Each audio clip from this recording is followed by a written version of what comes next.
So I guess we're giving Ariana friend, human, person of the universe for making a trip to her friend's house with his bags because that's how she's acting. Like she needs a damn Medal of Honor. She went to K-Town Sunday. That's another neighborhood over there. I'm not really sure what I've done to you, but I'll take a Pinot Grigio.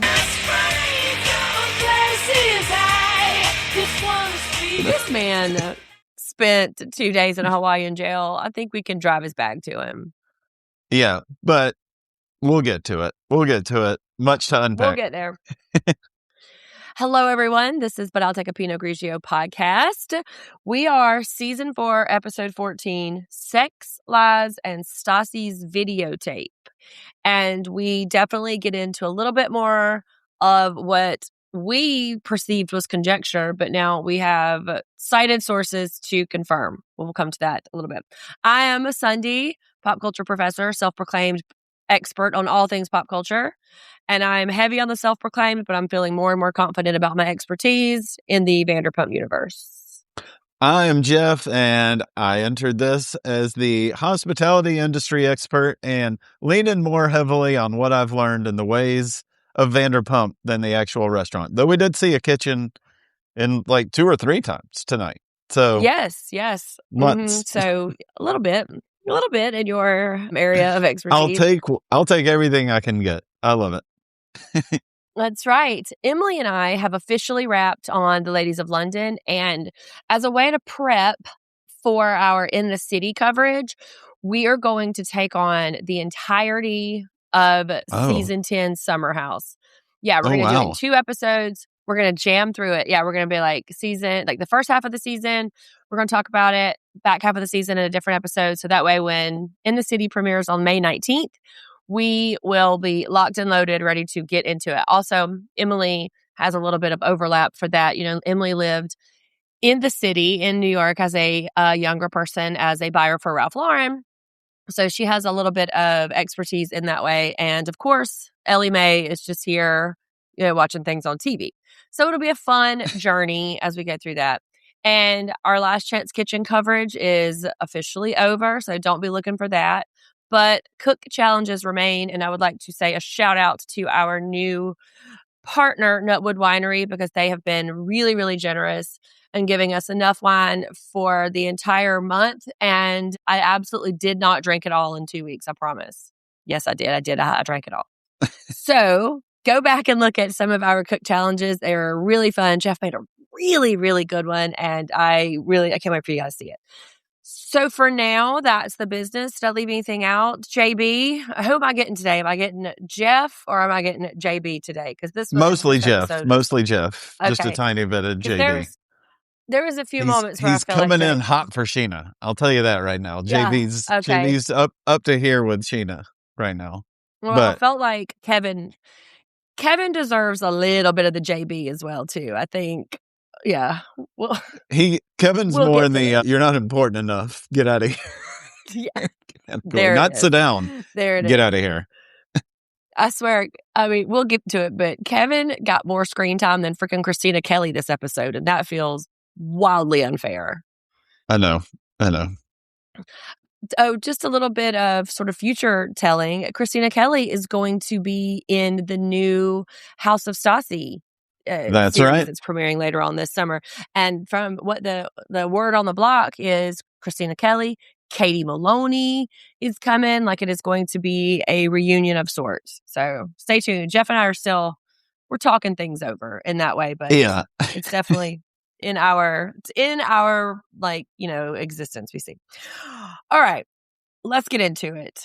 Sex, Lies, and Stassi's Videotape. To recap, and I think I said this on another episode, I can't remember, but the previously owns are getting longer and longer because this is a jam-packed season. Every episode is just like secrets revealed after secrets revealed. But as we know from last week's The Bitch is Back, Elton John, I see you. And LVP, and this is an important phrase, needs her to acknowledge, quote, exactly what I did for her. Keep that in your pocket, folks. They were in Hawaii last time. Of course, Jax got arrested. $11,000 in bail. Screenshot gate between Ariana's mom and Scheana. And Scheana's, does the truth hurt? Like, get out of Yeah. here. And a little bit was mentioned about Shay's drinking. And of course, the aforementioned Kevin, rumor mill is that he has a girlfriend / ex-girlfriend, live-in girlfriend, something, question mark. So that's where we kind of pick up with Jax's apartment. Now, I said this on Vanderpump Rob's show when we did Southern Hospitality. Which, by the way, go listen to that if you guys want to hear me talk about Southern Hospitality. We knew it. We knew there was more business coming. We knew it. There's some scheduling notes. But I said this to you. I love when these shows give us a timestamp so they can kind of orient us in the space-time continuum, because it seems like they've been back and Jax has not a toothbrush or deodorant or any seemingly clean clothes. So how long they been back from Hawaii, Jeff? Real quick. I think this picks up real fast. I mean, I don't even know, like, if Ariana's done anything besides get to the house and come over to Jax's. Like, at most a day. I mean, at most, I think. I hope so, without toothbrush and deodorant. But he continues He's to be... got plenty of body spray, though. He didn't say that. I mean, he's got some Poor Brittany aerosol just walked thing the to house. put on. Yeah, choking on the Axe body spray, just walking through the house like, Jax, enough.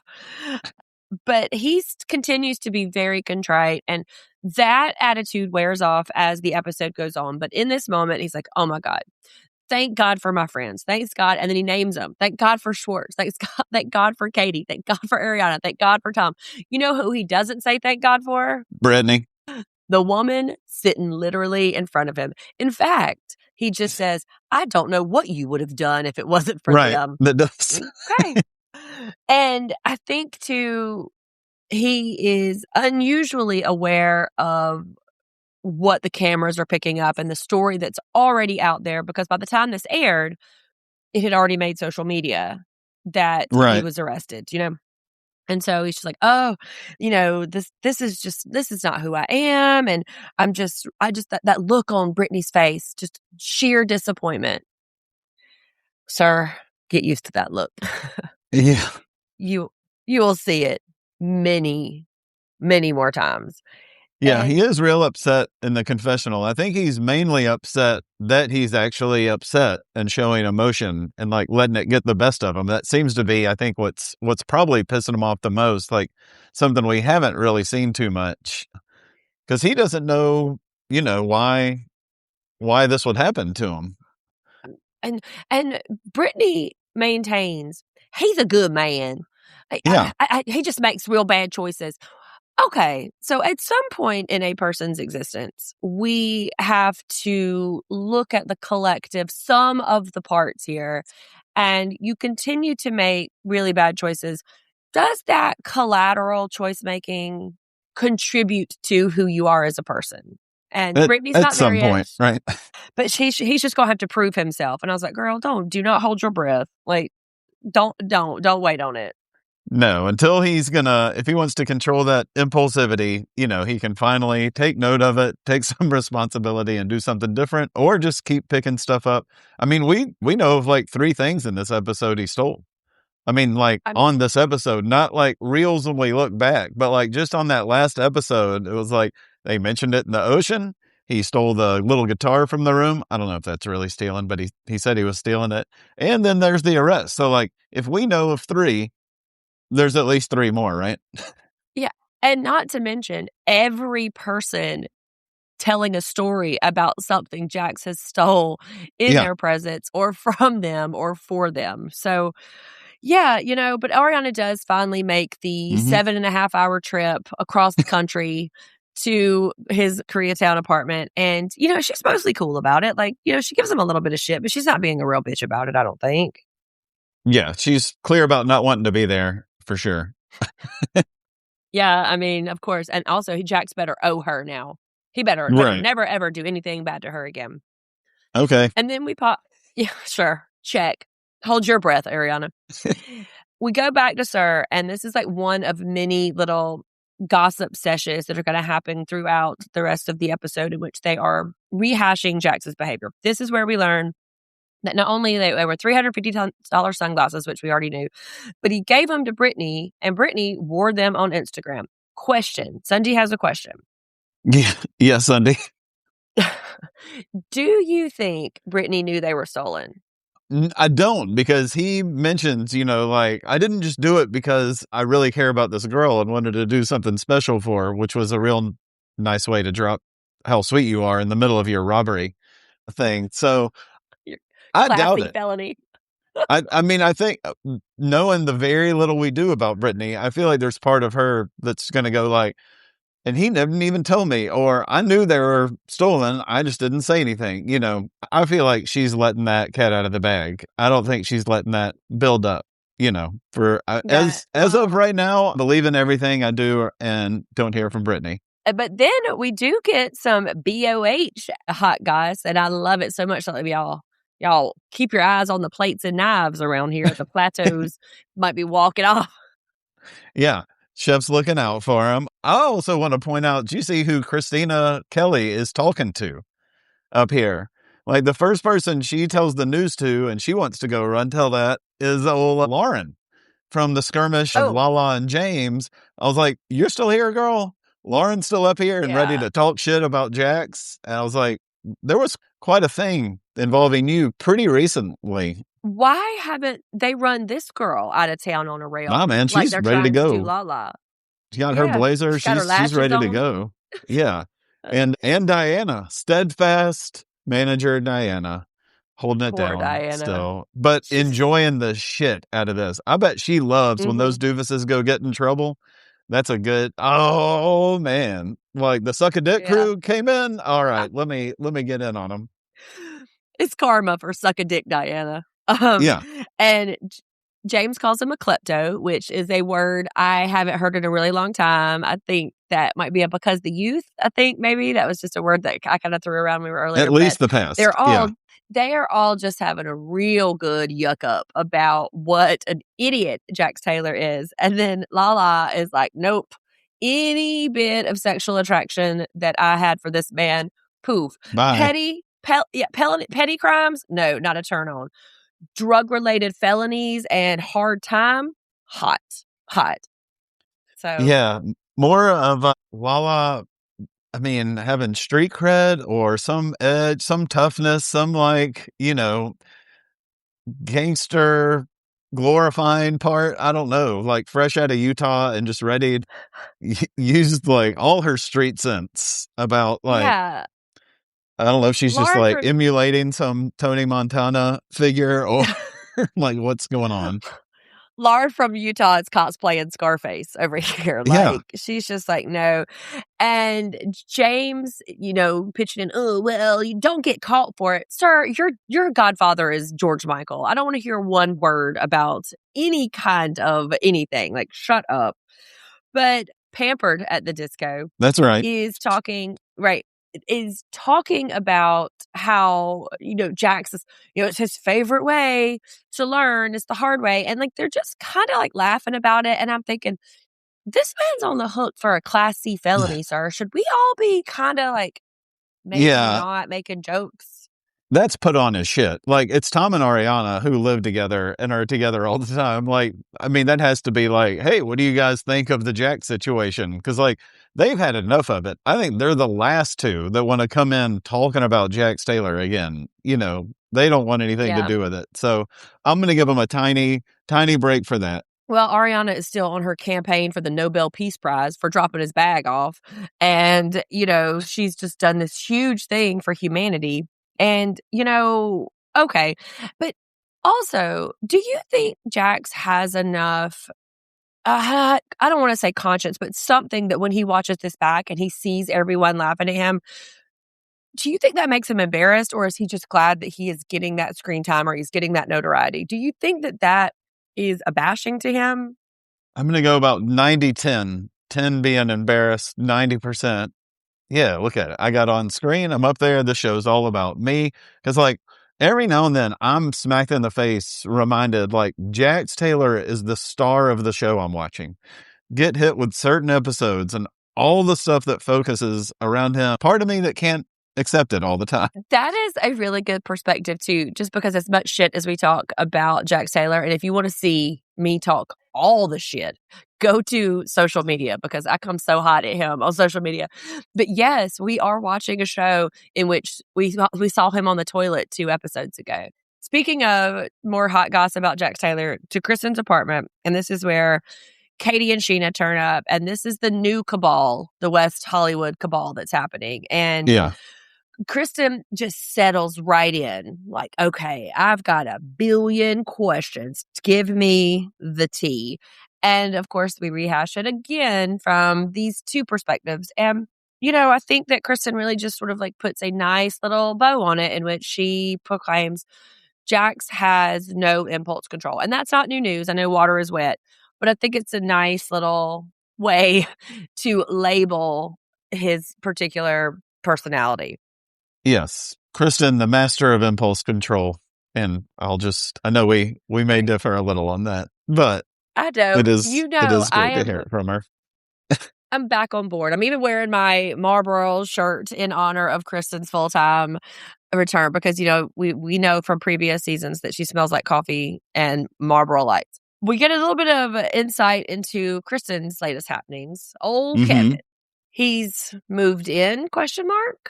He has moved in. Yeah, he's been kicking it. Well, she doesn't know how to tell him to leave. She doesn't know how to tell him to slow down. But I will say this, and I wish I could just like megaphone this into the past. Kristen, no man falls in love faster than a man who needs a place to stay. And I don't know in the background saying, yep. And I said this, I think last episode, I think he's homeless. Well, I think he's just gone, he's already done this before with someone. Like he was already crashing on some girl's couch. She had enough of it, so now he's just crashing on another girl's couch. This is just another day in the life of our video game hero, which is what he looks like. Well, that is, a lot of words to say homeless. Oh, yeah, sorry. I meant to say I agree with that statement. Yeah, but he is Jax's friend. So I don't know how much cred we can give him, but it started as a summer fling, a 2-night stand, and now it is fully squatting in her apartment. And it doesn't seem like the Kristen I know and love that she wouldn't be able to tell him to get the fuck out. But I think maybe her romantic relationships have different tenor than some of her platonic friendships, I think. And then back to Scheana. We're spending too much talk about everybody else. Like, it's back to Scheana. Yeah, no, we've got to make a big deal out of some stuff that happened. Jeff, she feels weird talking about this to Kristen. But then what does she do? Only talk about her and Ariana and Tom and what happened. And honestly, she thinks it doesn't need to be as big of a deal as it was. And I agree. Maybe none of it should have happened in the first place, as a matter of fact. Agreed. The Bravo editors disagree, though, because if we put $1 in a jar every time that we have seen some scene in which one of these characters replay or reread the text or summarize the text message, we'd probably have $10 by now. We got it. We have the script now. We understand what the root of the problem is. Scheana, though, not sorry. I mean, she says sorry, but she's not sorry. I mean, I'm sorry. Not sorry, but willing to apologize. Yeah, that's a lie. That's lying when you do that. That's just lying, like a liar does. It lies, and that's what you're doing when you say that. Yeah. And there's no need to believe anything you say. She's a lying liar. Yeah. And she's just, it's not a battle she's going to win. So I'm just going to say I'm sorry. I'm not sorry, but I'm just going to say I'm sorry because she's a lying liar. Yeah. And Kristen obviously takes the side against Ariana, but you had an interesting thing about when Scheana says that Ariana and Kristen have swapped places. You had some insight into this in which you felt some kind of way about it. Yeah. Well, I think it's a real shitty statement, once again, by Scheana, saying that this person used to be this way and now it's this person that's that. And she really isn't trying to see it, what either of these people are going through from their own perspective. Like Ariana's never given me a reason to do this. Kristen never understood why I did that. Like, they do it. Those two people, I will say this about Kristen. She does say why she is very open about what she thinks about stuff. I'm never like, what's Kristen's opinion on this? Like, she's out there about it. Ariana's out there about it. Scheana's the one that's two-faced. So the one for her to label people certain ways just seems a little iffy for me. Yeah. I mean, Scheana does have one very, very strong loyalty tie, and it is to her time on screen That is and correct. her time in which she's part of the mix. Like, she is very loyal to that, because as that conversation winds down, and all I could think is like, oi, the energy that these folks spend worrying about how much time other folks spend with other folks is just exhausting. But then Kristen kind of tiptoes in to the combo about Stassi. Katie isn't having that shit. She doesn't let her get the question out. Like, hey, Nope. Stassi was right. Nope. Doesn't even like, and then that like real broad, like, she's going to be coming around. Like, where? Nope. You three don't work together. I don't even know when the two that work in the place we talked about actually do any work. And y'all really don't hang out that, like, what is coming around? I don't know. No one seems to want her except Kristen. So I think this is sort of Kristen and the producers, like, and, you know, LEP, their soft launch of Stassi back into the crowd. Like, it kind of reminds me of with the Secret Lives of Mormon Wives, when they talked about, oh, she's coming back to Mom Talk, or she's exiting Mom Talk. Right. What they're saying is she's coming back into the show. She's going to be around for the show. And so that is what kind of the subtext is here, is that, okay, so Stassi's coming back to the show, and Scheana's flat out, she's like, she doesn't deserve it. Okay, well, deserve to be on a reality show is a wild metric to use here, but no, they're not doing it. No. And Katie just flat out refuses. Like, I won't be around her. So now we're in this Ariana situation where she's like, I'm not going to tell anybody who they can and can't hang out with, but you're just going to be seeing a lot less of me if you do. So now we're in that area of it. I do wonder why, like, even on the producer side of it, like, Stassi's gold anytime she's on. Like, we're doing, like, there's so much stuff going on. Like, this really just kind of almost gunks it up for me, you know, like, there's so much to be discussed with all these people. Like, throwing somebody in from a couple of years ago is like, I'm not concerned. Like, and I can't even believe watching this in real time. Like, if I hadn't actually seen this person on my screen in a year and a half, and then they were coming back in while I was, I mean, the trip just happened. The trip's the highlight of the year, man. There's so much to dissect from that. And like, oh, also someone from a couple of years ago is here. Like, no, we're good. We're all filled up. I think you may be underestimating Stassi Schroeder's star power and the way in which the audience loved her. Oh, I do understand that. To love her now. Yeah. I just mean the show I'm saying, like, the show's gotten bigger. She hasn't been around. I'm saying the show can do fine without it. It could be fine without it, you know? Yeah, but also I need to know about George Glass. And like, we'll put a pin in that, because we will some info. But yeah, we got better places to be, Sundi. Yeah, I mean, the only place in which Jax is a VIP patron. Yes, known Hooters. For wings and a view. Here we go. Off to lunch at Hooters. The Clown College pitches up on Brittany's first day at work. That is not what I want to happen on my first day at a new job. Like, no, thank you.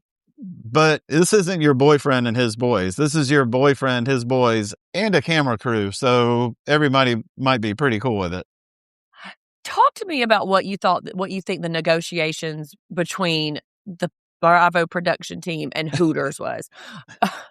You mean, like, do I think Sir's getting free 3 Mile Island sauce for their crispy chickens or something just because they can send these 3 doofuses, I'll say again, down over there?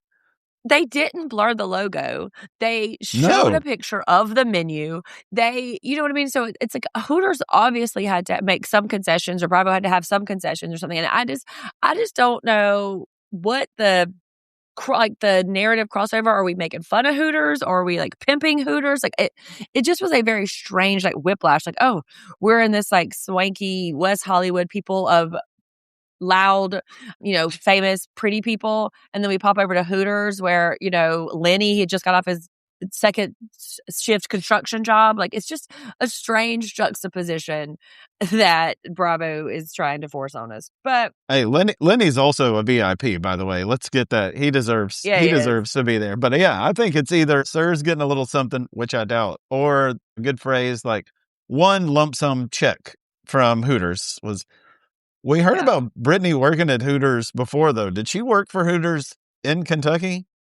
I believe so. And now she's just changed Hooters? Well, that's great. I like that for her. Stay in the company. I do have a little bit of inside baseball Hooters knowledge. Not because I worked at Hooters, but I have a niece who started out as a Hooters girl, and she actually moved up through the ranks, like very successful. She went on to be like a brand ambassador before that was a thing, and like she traveled.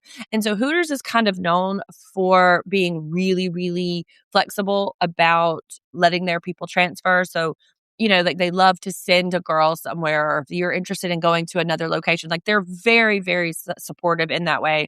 So I think that's probably whenever she was like trying to look for a job, she's like, well, fuck it. I can't find a job. I know Hooters will let me work there. So that's how she wound up there. But Brittany's a good woman because she's really standing by not only Hooters' side, but also Jack's. Another woman wouldn't do it. No, she's handling it way better than Stassi. Can you imagine? Yeah, he'd rather be in jail. I love that as he's doing that in the confessional, like you see him there in person and he's just like, he can't handle like all the, titular character Hooters that are around him. Yes. And the camera like zooms in on his face where he's like scanning like T2.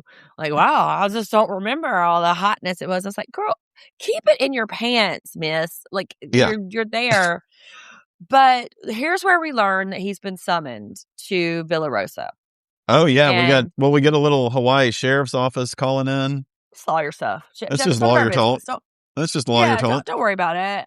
And, he definitely does not have a probation officer, even though this man has had 3 DUIs. We know. We've seen 2 on the show.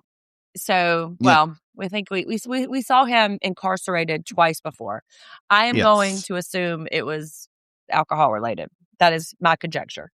Yeah, the Toms are taking this way more serious than Jackson's. Yeah.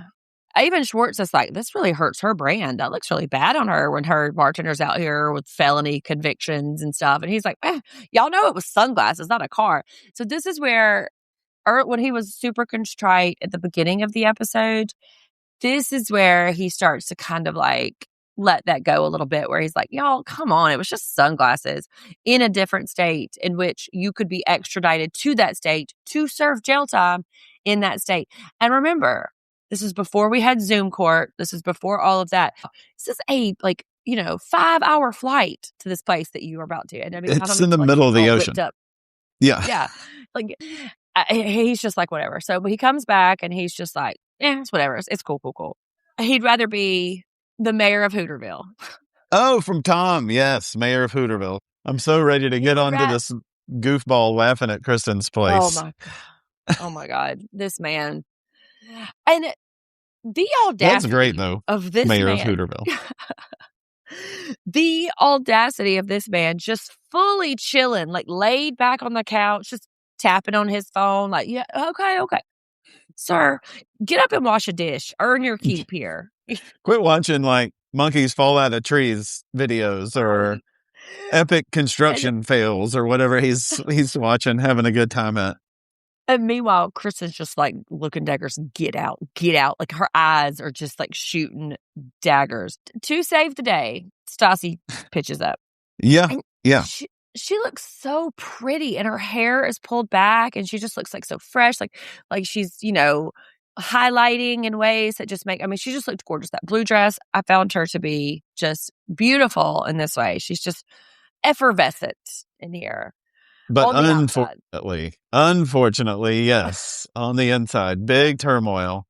Because before we even got to meet Patrick / George Glass, that's right. sayonara. Yeah, George Glass, I hardly knew ye. And she's, so Kristen's like, listen, man, what do you need? You need a drink, you need wine, you need a tequila, like all of the above. She's like, nah, I'm going to take it easy. I'm on antibiotics. Just give me some wine. This just in, wine is still alcohol, ma'am. So 100%. Yeah. And big antibiotics for a couple episodes. We had Max all add up with antibiotics for a couple episodes. Now this, it's like somebody big antibiotics was out there trying to get in on the SIR train. Like really brought pump you back. antibiotics if you can for a little while. Look how good these people look. Antibiotics, that's what's doing it. Let's get it out there. Nice collab with Hooters there too. Yeah. But this is where she says this thing about I finally had a good man. And that is to TBD. We do not know if he was a good man or not. We only have her word to take for it. But, he had a good job and he had this and he had that. And she just couldn't hang on to him. So what are you going to do? Yeah, I thought maybe she had watched a couple episodes of Justified since you're always talking about it with one of your favorite lines. Yeah. If you keep meeting assholes all day. Yeah, you're the asshole. And I think, but like two things can be true. Like she can be the asshole and he can too. And I think that might have been brought them together, I think, in some way. That's what they had in common in those early days. And then this is this weird exchange where Stassi starts the talk out with, I just really would give anything for love. Not like Meatloaf, but she won't do that. And, I've always been the kind. And this fucking squatter couch surfer is like, yeah, I really know what you mean. Do you? Yeah, he knows what it's like. Because is the person that you love among us now, or are you talking about Kristen? Because like this is just too much. And like I said, he needs that couch to stay on, so he is doubling down on his feelings of love and devotion because he don't got nowhere else. I just can't believe, like, Kristen, especially even like being empowered with having her old friend around. Like, that's not the moment you're just like, get the fuck out of here. Get out of here. We're done. That was it. I just needed that one thing. You look like a computer generated version of a person and you can just get out of here. He's an AI Jax. Yeah, that's what he looks like to me. And she says, like, hey, how about let's give it a month? And she's joking a little bit, but, old Stassi, I am the devil and don't you forget it, could have intervened in this moment on her friend's behalf, but she's turned over a new leaf. We do get another story about the things that Jax has stolen, and Stassi holds up her wallet that she still uses. Yeah. I didn't get a shot of the brand. I couldn't see what brand it was. I didn't either, but she's come accustomed to it. And, she's earned it at this point. It's been years. She loves it, and so then we swap to another scene, which they're talking about the scene. It's a companion where Kevin told Brittany that he lives with his girlfriend. So apparently Jax and Brittany and Kevin were hanging out prior. And the accusation here is that Kristen knew all along. Yeah, not even accusation. It's just said like fact. There were 4 people sitting around and that was said out loud and everyone commented on it. But not a surprise to everybody because of some history I think we just learned about. Yeah, this doesn't go well for Kristen. No, she's cheating on another guy when she first hooked up with Sandoval, which only came apart after she cheated on him with Jax. And now she's with Jax's buddy who's, never mind. It's a thing. Yeah, it's not a good look for my girl here. But as we see in a later scene, she is maintaining her innocence and she is acting like she doesn't know anything. But also, in her defense, oh boy, she did perceive.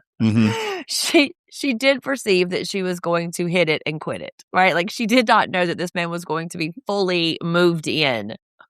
No, but she let it happen. And we've also seen her maintain her innocence before on things, that were that she really not true. Really had to really not true. Yeah. And I will too. This has never really been like cleared up, but even when she came clean about it, remember when that scene it was her and Sandoval talking to Stassi? She's like, I slept with him one time. Even that wasn't true because that's still a lie. That even Jax had to come out with it twice, and we're all like, which we knew they hooked up once, like for weeks. We're like, we know, and it's like, yeah, twice actually. It's like, oh God, and then he got into the details of that, and it was even worse. It's just like, no. I mean, you keep getting her back. That's fine though. I know. Your boy Schwartz, for once, though, is like finally the voice of reason, the voice of everyone watching and screaming to their TVs. Like, are Kristen and Jax soulmates? I have been saying this all along. Just be together already, and y'all can just like take each other down, mutually instead of like spreading out the destruction. Just like concentrate it into y'all's one little relationship, and but they are tight buds, like so maybe. I don't know. Maybe they're just like platonic soulmates because this should be a spinoff. I mean, that should be like, okay, there's everybody that works at the restaurant. Jack should get fired. Him and Kristen can be somewhere else, running a beach bar, and then we'll run into everybody else. These two need to be running a bar, sure. But this is about the time where Kristen turns to Buddy and was like, "Hey, man, you want to go get us some lunch? Can you just get the fuck out of here? Like, go somewhere. Be elsewhere. Elsewhere, sir." Okay, I'll do that. And when I get there, I'll send you a picture of the menu, and you can pick out what you want. And let me get your credit card number, and I'll be right back. And yeah, I have to be wary now. Like Stassi said, like, yeah, man, that's the move, and like got him out of here. And I was like, oh. Next time somebody says that to me, like, I mean, like, you're trying to get rid of me. I don't know what this is. Yeah. It was her tale. And this is once he's out of sight, which also, this is the same man she had to call an Uber for in the last episode. But once he's out of sight, this is where Kristen's like, okay, Stassi, I know you don't have anywhere to stay. Stay with me. And do you remember the last time that we went through this? It was Katie and Schwartz's couch that she slept on. Yeah. So Stassi is repeating some patterns here that I find a little alarming. And well, she's with you. She's questioning her place in the world, as she says. So, I mean, she needs to. But I just want to call out to where Kristen says, this is, of course you can stay here, obviously, because hoes over bros. And I believe in my heart that this is an allusion to the One Tree Hill's character, Brooke Davis, in which she had a clothing line that was hoes over bros, because Kristen gives Brooke Davis energy real strong. Okay. Does that have anything to do why she has a t-shirt line also? Is she like trying to live this? No, I remember the ads for One Tree Hill coming on during, Dr. Zoe Hart show. And Heart of Dixie. That's pretty much it. How dare you watch Heart of Dixie and not One Tree Hill, sir? That is blasphemy. One CW show at a time. Straight guy in his 30s at the time. I can't watch more than one CW show at a time. Were we fully in our 30s? In 2015? Yeah. Oh, yeah. Fully. So maybe it was a little after that then. I don't know, but it does feel like Kristen has a CW vibe to her. I mean, now I want to see it. That's for people. Speaking of Brooks, by the way, we found out we have a Brooke at SUR now. I didn't even. Your keen eye at work again, because who is Brooke? It's who Peter's talking up at work. Don't worry about it. She must be important. I didn't even notice. Breaking news, everybody. This just in. Do not worry. My co-host Sundi was solidly in her mid-20s, and I'm not even exaggerating, mid at the latest, when One Tree Hill debuted on the CW. Not in her 30s. It came on a little earlier than we thought. And now that I've seen who plays Brooke Davis, I can definitely see Kristen having Sophia Bush yearnings. I get it. Thank goodness, because my heart just dropped into my butt. I was like, oh my God, how old am I? Yeah, you might have been like just about two very little ones at the time. So time going right by you. Yeah. All right. Whew, thank God. I mean, we're so good. We get to go to Villa Rosa. Oh, Bury me naked at Villa Rosa. Jax Taylor not having a good day, sir. This is his worst nightmare. I will say, though, at the beginning, I love it. Like, Jax, we've seen the other 2/3 of our clown college enter Villa Rosa looking completely clueless, having no idea what they're doing, very uncomfortable, not to mention unprepared as they were for their business meeting. Jax walks right in, sees Rosia's like, hey, I'm here to see Lisa. Like, oh, this is different from him. Like, we've talked about them having a relationship on, before. And it's like, oh, okay. He's more familiar with this place and Lisa maybe than they are. And that comfort lasts way less than it took me to explain all that. He goes in and immediately when he feels the energy shift, he was like, listen, she really usually thinks that my shenanigans are hilarious. And it is immediately apparent that this woman is not laughing. No, she's walking down the grand staircase like, mafia wife and is talking and like hollering at him, but without hollering, which is such a great move by her. I mean, the temperature in that room drops 26 degrees as she's walking down the stairs. Ice cold. Ethan calls it yelling in tone, not volume. Yes. So, I mean, admit what you've done. Like, oh, no. The whole obliviousness at Hooters is gone. He has to immediately change tact because he thought he was going to go in there and like yuck it up and like charm it. No. And she says, okay, tell me. And like that puts him on his back foot. And he's like, well, I'm sure you've heard. I've heard everything. And she does not take her foot off the gas on this whole thing. So are you a liar, a drunk, or a thief? When she's saying, tell me everything, she doesn't mean like, yeah, you took some sunglasses. Who gives a shit?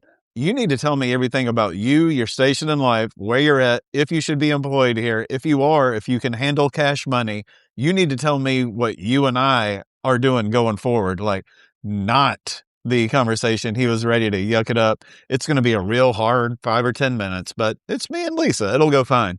No, not this time. It's not how it was. And she asked him point blank, how many times have you stolen? And he doesn't even know how to process this. And she makes it an indictment of his whole entire life. How can I trust you? Yeah. And I mean, she gets down to the whole, like you said, like, are you a drunk, a thief, liar? And it's like, well, if it walks like a duck, quacks like a duck. You're like, I mean, if you're getting the like a duck thing, that is not good. From anyone with any authority over you, if you're getting the walk like a duck thing, that is not good. And they're both affected, though. I mean, she's not happy about having to have this conversation at all. Like, not just because it's an employee that messed up, but like because it's Jax, because they have something personal. Yeah. Probably because she's saved his ass 5 billion times and has let all this bullshit slide and is finally like, what have I been doing? Having fun with it, but at what cost to me personally and financially? And think about your future. Why should I keep you employed?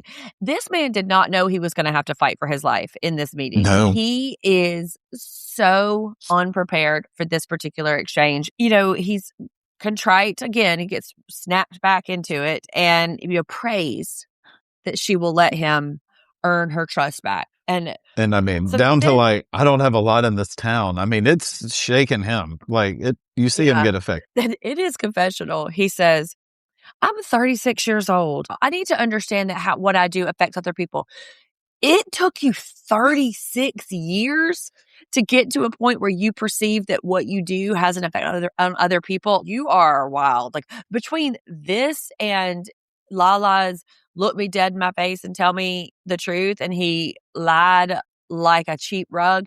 Like, this man is a sociopath. And I know that I've said this before, but this is just like further empirical proof that he has no soul left in his body. Yeah. Step 1 is picking up on the perception that your actions can affect others.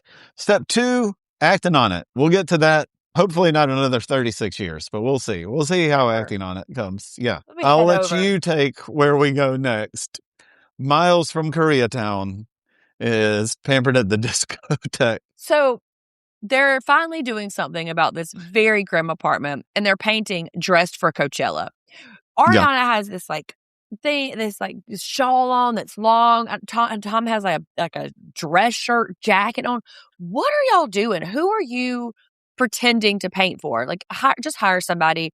Is Tom bound to this apartment? Did some witch cast a spell on him and he is just like forever having to live his life in this apartment? There's no other apartments in this town. Where did she live before they got together? Why couldn't they move into her apartment? Because this is just dark. And she's trying to spruce it up and like making fun of him. Well, girl, you moved in there.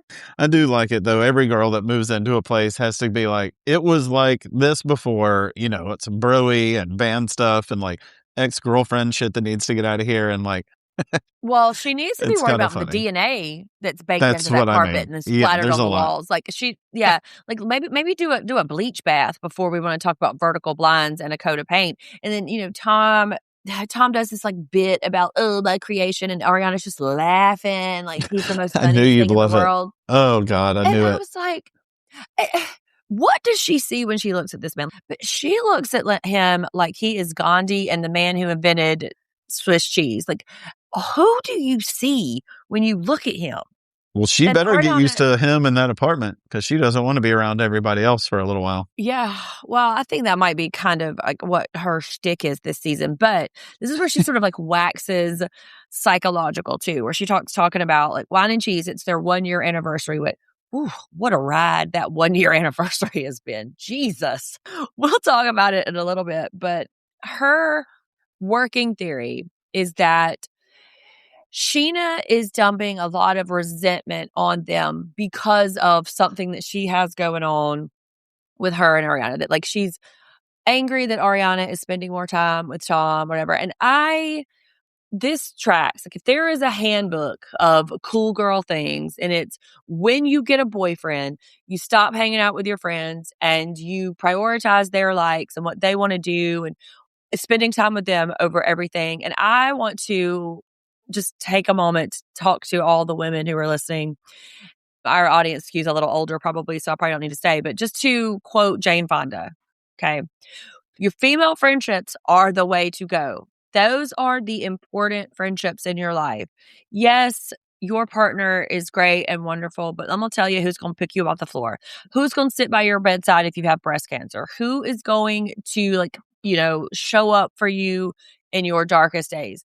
It ain't going to be a man, okay? It's going to be your girlfriends. And Ariana is not picking the right side. And fast forward 10 years and you can see I'm right.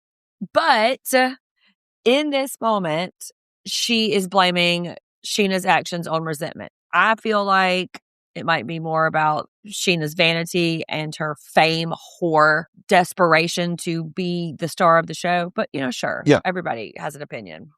No, that's going to be the leading factor in all Scheana decisions, I believe. And it's becoming more and more obvious to everybody.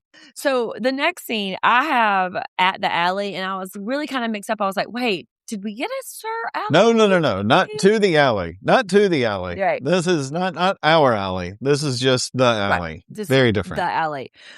Jeff, when you have been suspended for 2 Party weeks time. from your job and Party time. and you're worried It's about party time. paying your bills. It's time to go to the bar and talk real fast. Shots. That's what time it is. It's time for shots and fast talk. He makes a joke that I do not find funny. I want to just scream out too soon. He's like, yeah, Brittany, I guess you're going to have to pay since I lost my job. This woman just moved from Kentucky and has been on day 1 of her Hooters job. Could you maybe not make a joke about her having to pay for everything? Not cool. Is that just you looking at that in hindsight? It's not what hindsight means. What did he mean? He meant like, well, I thank don't goodness know. that. I actually don't know. The second time I watched it, I was like, that's enough. I've missed it. Speaking of Brittany needing to take care of them, I bet Brittany can make bank at that West Hollywood Hooters. I mean, are you kidding me? Yeah. I think Brittany could clean up at that Hooters. She's got the accent. She's got the look. The show is the side hustle. Hooters is the gig right now. And I mean, maybe not these days, but 11 years ago, shit. Absolutely. That's right. Take it Daytime from your girl shift. who has traveled here and there. This accent kills. Those titties, those orange shorts. she's making her mortgage, her rent payment in one day. Thank goodness, because she's got this deadbeat albatross hanging around her fucking neck now. And speaking of But- albatross, Speaking of, enter Kevin, and so they're double dating. And I think it's really funny how Kristen is kind of like ping-ponging between cliques here, right? So she spent some time with Katie and Scheana, and now she's like over here with like Jackson. Brittany, like, she is working hard to get her, stake back in this group. yeah, it's kind of funny, or it's just kind of what Kristen does also. I mean, that's the move. It is for her to stay on the show. She hasn't actually been under any Vanderpump rules in quite some time now, and we're following her every move. What else is drawing us in? Like her wonderful, goofy-ass boyfriend? Jackson's private theory is that Kristen is pretending to not know that Kevin has a girlfriend. Yes. Because of Stassi. And I mean, I don't know. Do you think there's something to that? I think they think Kristen knows because it got said in front of them all and they were all together is what actually happened. But the last thing you want to hear from Jax, it starts with, don't get mad at what I'm going to say. That's just leave. Whatever. Leave, go buy some safety protocols and head home because nothing good is coming after that. Something escalated between them, like sitting down and this conversation starting to when Kristen gets so like petulant and indignant. I'm something here. She's finally going like, okay, my story is I didn't really know and I've got to be real upset about it. Like I'm finding out in real time because these people were with me when we all talked about it. So action. And so it's like Kristen number 2 has to come out. In terms of that, like, Freytag's pyramid of drama, I missed the exposition and we went like straight to like rising action. And the next thing you know, Jax is walking him out and like there was no lead up to it. Kristen's pyramid is one of those things at the fair that you smack with a mallet and it dings the bell at the top. Like it just goes straight. There is no like, oh, well, here's some things at the base that could make you feel one way. And then that would really elevate it if it made you feel this other way. And then it would get this. No. There is no and then. There's just 0, 19. Kristen's pyramid is a straight line. But like, we'll put that in our Jeff makes an analogy to clear things up for us. That is one of the things. But Jax wants to get to it. Like, my man, do you have a girlfriend? Which is great. I love when he gets right to it. Yeah. He tries to say no. The best, the most honest, the most sincere that Jax ever is when he is interacting with Kristen or like having some kind of cahoots with Kristen. Yeah. I mean, and I'm not ignoring, well, I am like ignore substance stuff right now. Like when those two together, it does elevate them both. Like they really do start feeding off of each other. Like I had it in my notes. I said that they were ... elevate. It just goes wild. I mean, there is no like, it's the last person like that you want to hear. Like, I'm going to meet Kristen. We're probably just going to have a drink or two. Oh God, that's got to be the worst. You're coming home with the police. That's exactly what happens there. Just a lot going on in this 4 times. So what I think is that Kristen brings out the best in Jax and Jax brings out the worst in Kristen. Well, I think you're being really sweet to one of them. I don't know what. Let's just stick with them being black-hearted soulmates.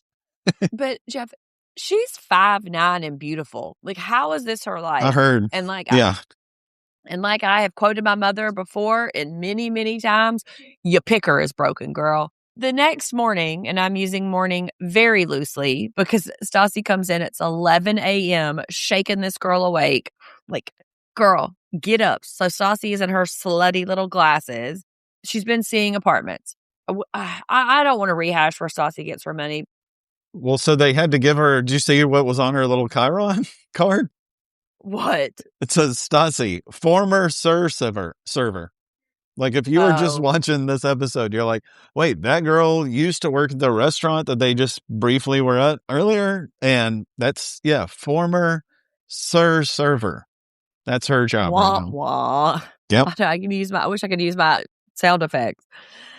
So this is where we get the backstory and a little bit more. And I will just say that we know that the person they're talking about is Frank. They do not use his Yes. name, but it was Frank. So she's like talking about this whole thing, and she's like, Frank was trying to sell her tape. Then they flash back to when they were in Cabo, they were in the van, and this was Stassi Right. telling the story. And I'm like, interesting that did not get included. And so this is very, very diabolical.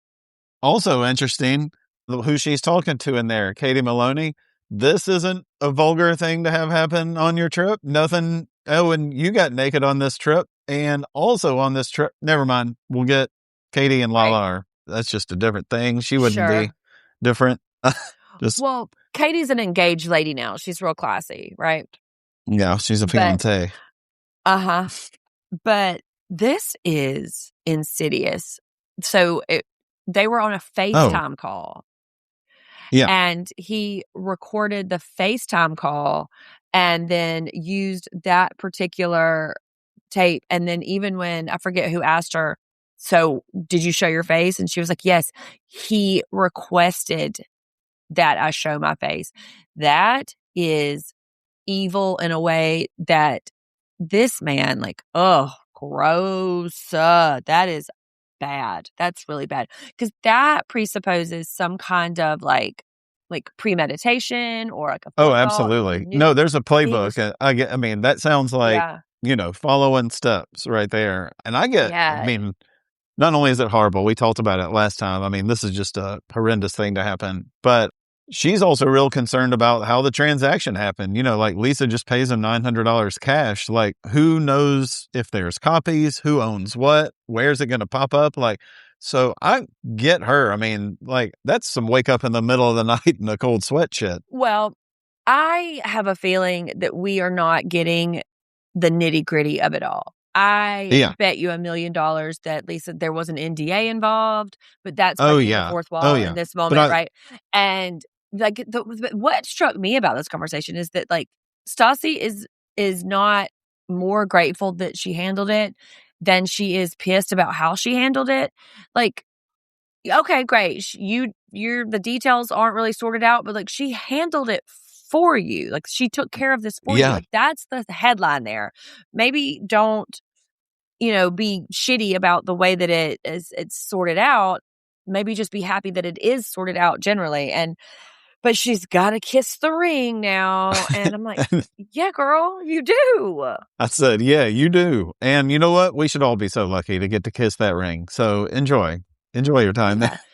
The subtext here is that Lisa Vanderpump is an executive producer of this show, and this would have been really bad for the show. Later, we understand the details of that meeting, and we'll come back to it. But before that, we're at Schwarty's, and they are... Sex count. 6 days without sex count. 17. Fuck watch. Fuck watch is what I'm calling it, Jeb. Fuck watch. Day 17. They are sitting there, and I guess they are waiting on Jax to get there to pay him his money, and he shows up without any money. No, he had it. He pays him up. He does. He didn't want to, though. And so he was like, oh, not Venmo. I don't trust all that business. No, he came check. I'll give it up for Jax on this one. He was willing to pay up after all. After they pressured him to use Venmo. Well, he's got to pressure them into telling them they still haven't had sex. So which one's lamer, really? Why won't they just like break down and do it? I still feel like there's I want there to be something else. I don't know that there is. I'm not really even guessing that there is. I just want there to be like, this is, like we'll find out in a secrets revealed or something like, oh, that happened. And you just couldn't have sex for a month. Got it. Is there something physical that's happening? Is there some kind of like psychological, like 17 days? And they make a joke about just go in there and bang one out, y'all. Like, and we won't have to talk about it anymore. Also, not ready to talk about Stassi anymore. Katie's still not having that. Shuts that shit right down. Did not respond to the text that Stassi sent. And that feels a little mean, but okay. They talk about Hooters. I just wrote, Jack's going to hang at Hooters with no money. Yep. Don't go to this woman's work and ask her to take the money out of her tips that are going to have to pay your rent. Like, She's there. He's there for 3/4 of her shift, and then once he's the guy that also wants to go meet his girl at work and then hang out there afterwards, and then do you girls go somewhere after work? Tries to all of a sudden weasel himself into the staff right away. We all worked with a girl whose boyfriend came and sat at the bar.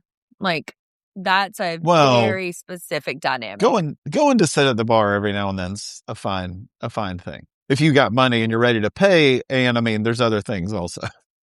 Well, I'm just going to tell you, as a female bartender, you don't make as much money when your boyfriend's sitting at the end of the damn bar. I'm just going to tell you right now. When they're closing up, go ahead on in. Yeah. But yeah, he's got a mayorship to resume also, by the way. That's right. Speaking of celebrations, we weren't, but that was an awkward segue I just did.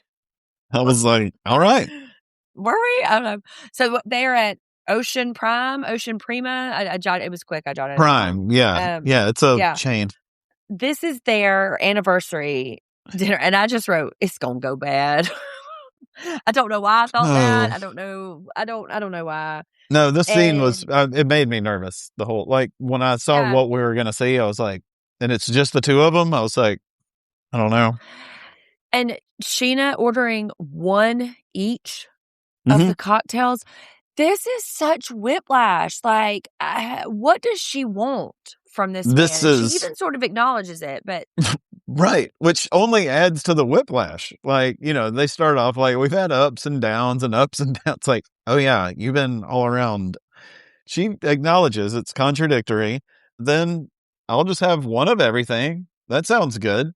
And then she also just throws out that he's an alcoholic. But says that. But then it's a celebration. So we have to have a cocktail or 10. So he's an alcoholic, but I want you to be moderate, but we need to celebrate with a cocktail, but no, we need to have 10.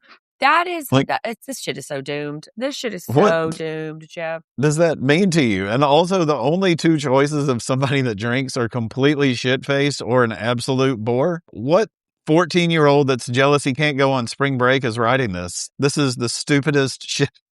It's the worst. So bad. Shay's confession. Always weird.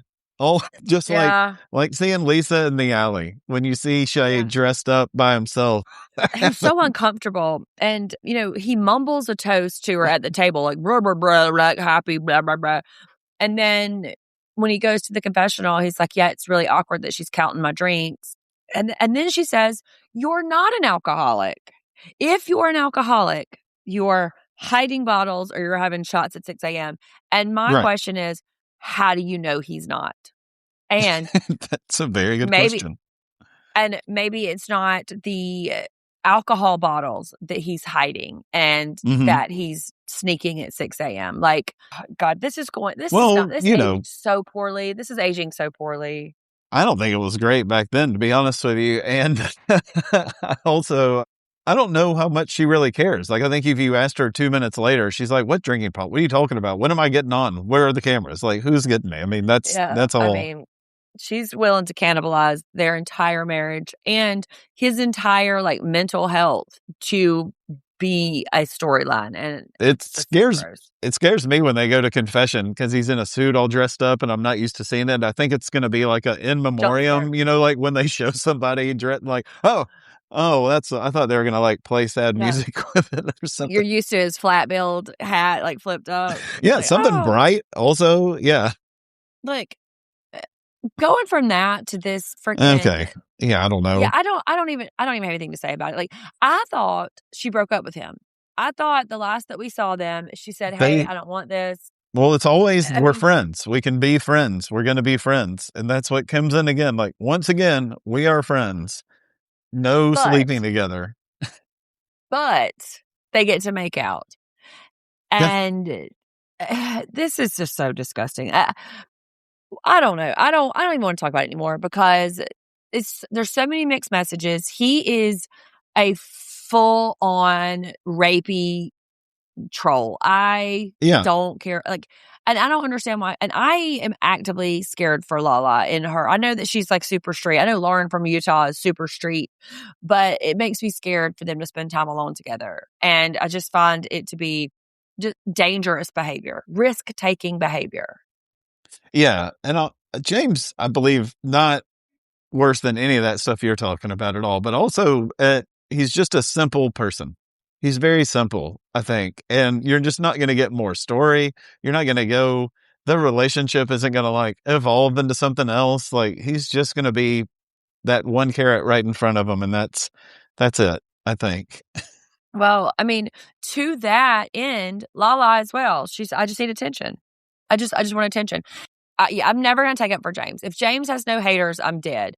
But Yeah, this idea that she has resoundingly decided that she's not going to sleep with him, but she's going to continue to see him. She's going to continue to make out with him. That is not a real clear boundary setting either. Like that is asking for trouble in a way because it blurs what y'all are to each other. it's weird. We can get back to Sir. Okay.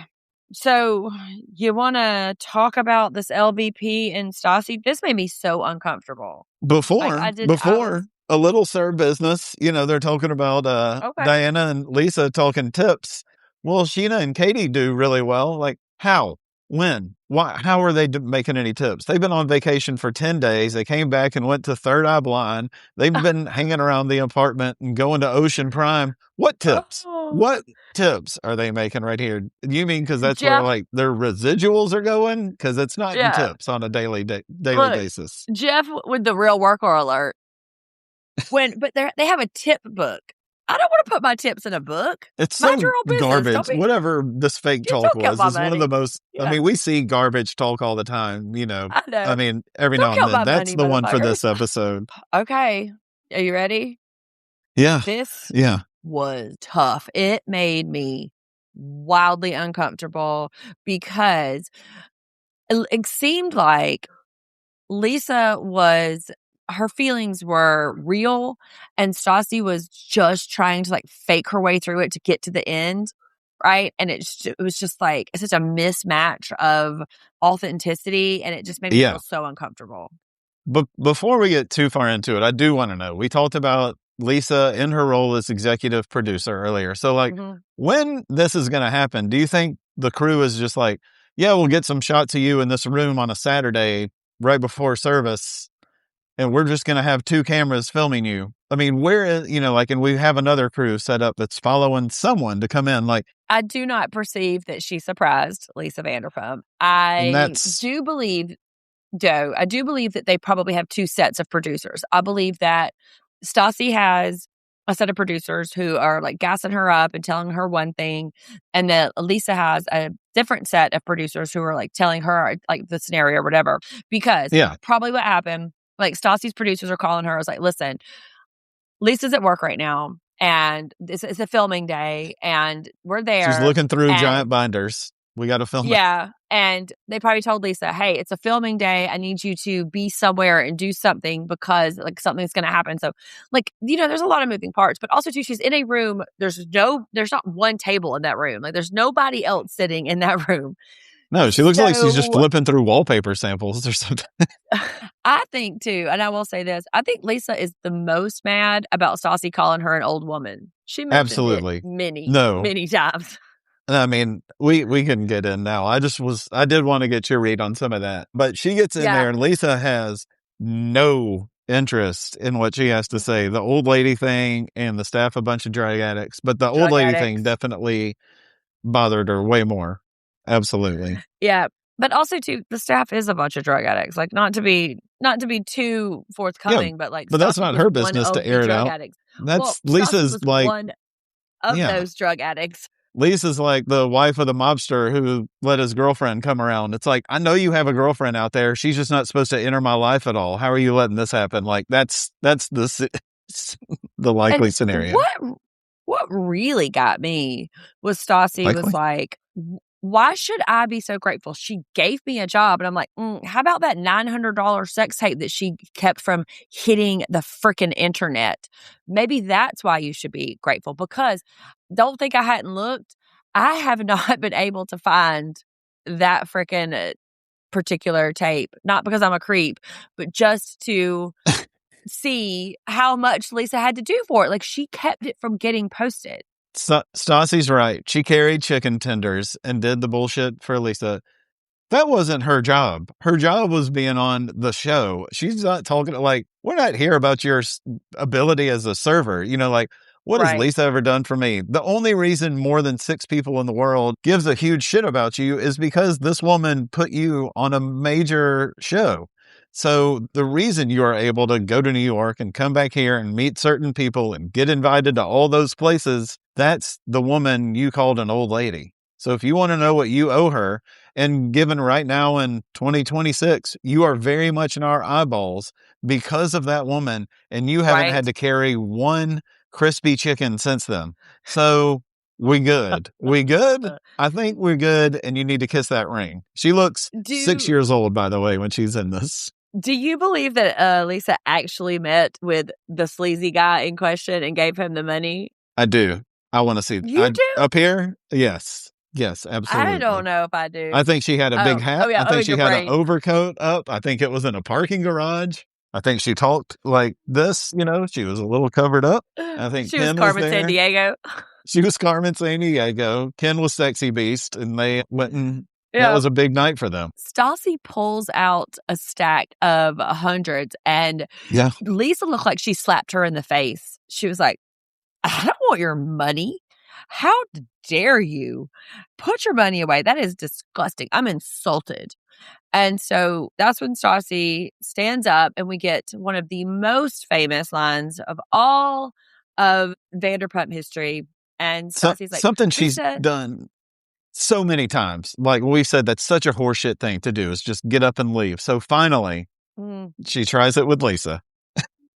And Lisa says, oh, you're not important enough to hate. Sit down. She says, like, what do you want? Lisa pivots into like mother hen again, talking about Katie. And Stassi breaks down a little bit like, why can't Katie forgive me? And I mean, there's a lot left undone. And then like also too, Lisa's real good at like rubbing her nose in some shit. When she was talking about Katie, she was like, well, Schwartz should have come to you for the engagement, not me. Right. Okay. That's and Schwartzy. She even like puts the nickname on him, like she's in that crew with all the girls. Like, do you know Schwartzy had to come to? And there's she's the only one that calls him Schwartzy. The "you're not important enough" thing is sure we'll see that a million times. This is the new cable knit sweater type of thing. Like it is, but there's a minute she says, you're not important enough to hate. Sit down. Not important enough in my life for me to hate. I mean, that's real rough. Like, agreed. I mean, it's tough. And it's, I know. I am just saying it again. Like that is rough to double down on it.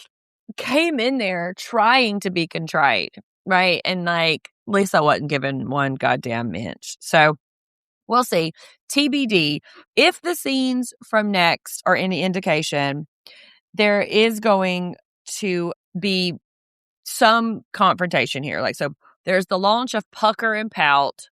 James, not invited, comes anyway. Why, James, why do you want to come to Pucker and Pout launch? Like, Stassi and Schwartz meet, and he, like, more backbone than I've seen from this man in 110 episodes or whatever, says she's a bitch. He's got a lot built up right now. Don't mess with Schwartz right now. He's not fucking having it right now. I will wear my salmon-colored baseball cap backwards on these streets. That's right. Well, listen, he may have to actually marry this woman who he is not attracted to. So could you just back off? Could you just cut him a goddamn break, Jeff? And I guess we'll just figure out how the Stassi puzzle piece squeezes into all this, all of the stuff that's already happening. Listen, the puzzle rearranges itself around Stassi Schroeder, sir. Oh, yeah, it has. It already has. Because of the past you got. I just wrote Hooters because Hooters is Hooters is a dying brand. Like, they've closed many across the country. Yeah. Frowny face. Obviously, He-Man and Castle Grayskull, like anybody of a certain age is going to understand that reference. Mm-hmm. Lala not using the phrase the ick when she's talking about Jax, like that phrase in 2026, if she was in that confessional, she'd have been like, ugh, I got the ick big time. Right. And lastly, Schwartz, when Jax walks in, he said, bitch better have my money. That's a good one. All great. Yeah. I had your hose before bros. Of course, I did have Hooters with a frowny face. Hose before bros. Scheana telling the people at Ocean Prime it's their anniversary. That's just in the reservation now. You know, nobody's going up to the thing these days. Like, oh yeah, that's usually gone already. She's on an open table, just putting it right in there. Yeah, that's right. Oh yeah, she's got elite status on there. Don't worry about it. She's getting points. You know, Scheana is like a points maven. Like she's got it for everywhere. Oh yeah, not Hooters, not like Jack's. His is not VIP in Hooters. No, she's a VIP patron also. She's she won't be left out. She don't. What do you think? She let somebody have something? No. Nope, that's not. How dare I think so? You got a membership to what? Yeah, I go there. Anything else that I missed and you missed? That's all. That was all I had. Yeah. Okay. Who is your chump? Well, now, at first I wanted it to be Frank, but we didn't really say his name because anytime Frank shows up on my screen, he's getting a chump. It's Frank. It's perma chump. Yeah, I mean, I can't not give it to Kevin. You know, it would seem like it's hard for both of us not to, but this man, what's going on? I have no idea, man. He really threw me. I mean, yeah, we didn't see a lot of him. I'm not saying he got to defend himself necessarily, but he didn't even get the chance. Anytime you get Jax, like, hey, I'll just escort you out. You have sunk to a level I do not ever aspire to be. So yeah, that's a rough one. That's yourself? a rough one. So my chump, and I think I'm just going to name him forever until otherwise indicated. Yep. James. Gotcha. James. Understood. And maybe I should just say rape culture because those two things are synonymous in these episodes. But it is. You're going to need to be more specific on this show when you just use the culture like that. Yeah, I don't know. I for all of the reasons I've said for the last 5 episodes, I'm not even going to rehash it. James, hands down, chump forever until otherwise indicated. Yeah. Who's your LVP? Well, Brooke was my first idea. Also, Brooke got 10 seconds, sir. Dare you? I thought about the Tom and Ariana because we were talking about like who's the strongest couple here, and we had but I knew you'd kick me off the show for that. So I'm going to follow your lead from last week. Since we rarely get to do it, I'm going to use my season pick for Lisa as the LVP because we have given her so much shit over the years for waffling and being soft and never making a decision. And with both of the big people who were both like the stars of the show when we started. I mean, the Jackson-Stassi relationship was the core of the show, kind of still is. And she stood up to both of those fools this week. And I'm proud of her for that. And I mean, that's a big episode. If you think about it, that's a big thing. Like both of those people, Jack's almost seeming like he's on his way out as she's kind of on her way back in. You know, not that I got excited about that at all or anything as I rubbed my hands very expectantly. No, Jax will never be off our TV screen. I know. He's still on them. Yeah. My LVP is Hooters. You get that SponCon. You Way get to in go. there, you apply. Yeah, you get that different demographic. Yeah. Where was their reality show? Did they never have a reality show like Picking the Hooter Girls calendar or something like that? No, they had an episode of Undercover Boss that did not. Okay, that's not fare very well. We don't.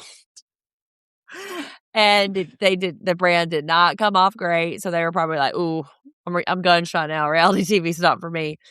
But, you know, I would like to see Hooters in 2026 as a resurgence. I want a woman to succeed. So I'm rooting for Hooters. She's got it in her. She can do it. 26 might be a little too soon for them to make a resurgence as it's just now going under. So we may give it a little time. I'm rooting for him. But so find we're us rooters on for the Hooters. socials. Oh, sorry. I thought you asked me for a new tagline.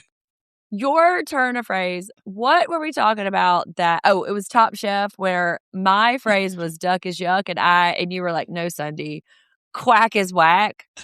That is the best you could have ever done. And now we're rooters for Hooters. Like I can't compete with that, Jeff. Like you're showing me. Bury me naked at Villa Rosa then, and you don't have to put that in there. Find us on social media. When you listen to this, wish us best on our respective vacations that are going to look very different. I will be fully day drinking and puzzling and just, oceanside, and Jeff will be eating and rail riding and not like that though. And just, seeing the Carolinas in a fun way. So think about us. Right. Find us on @Take a Pinot Pod on TikTok, Instagram, and YouTube. Jeff at Pinot Pod for all your email. Yes, and Sundi at Pinot Pod for all your comments. No, none of that. Thanks, Hold on, everybody. Let me see if I can do it. Listen, see if you can hear it. I heard it. I hope you did too, everyone. Goodbye.